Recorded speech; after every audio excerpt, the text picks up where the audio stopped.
The reign of King William V will mean big changes for the most senior royals in the family. But what about everyone else? Royal lines of succession don't always move downwards in a linear fashion.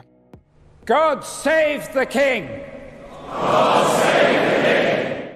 Under King Charles III, the line extends to his oldest child, Prince William, then down to William's 3 children, before jumping up a generation to Prince Harry and then down again to Harry's kids. Things were even more complicated before the passing of the 2015 Succession to the Crown Act, since female family members would be pushed to their end of the line after their siblings and their siblings' children. As Charles's youngest brother, Prince Edward, Duke of Edinburgh, is way down in the line of succession at number 15. The 2 children of Edward and his wife, Sophie, are right behind their dad at 16 and 17. But while they're far from the throne itself, Lady Louise Mountbatten-Windsor and James, Earl of Wessex, could still find themselves in more prominent positions when their cousin becomes king. Louise and James tend not to make appearances with their fellow royals, partly because they're not considered working royals, and partly because their parents have always tried to protect them from the tribulations of royal life. That said, they do turn up in public every now and then, and it's entirely possible that they will become full-blown working royals when Prince William sits on the throne. After Charles became monarch, both Prince Edward and Sophie saw their royal roles expand. Given their experience, it's likely they'll continue on this trajectory when William takes the throne, and speculation in the British media suggests that William would also like Louise and James to step up. With most of the current working royals growing older, and others departing the family entirely, there's clearly a need for the younger generations to lend a hand. In that sense, Louise and James, who were born in 2003 and 2007 respectively, could be just what the family needs.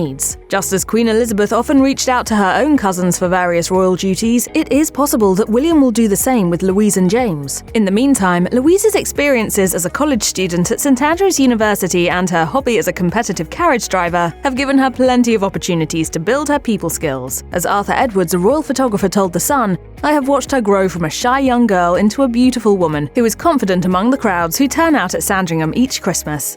Here's a question though. What would Louise and James be called in the new regime?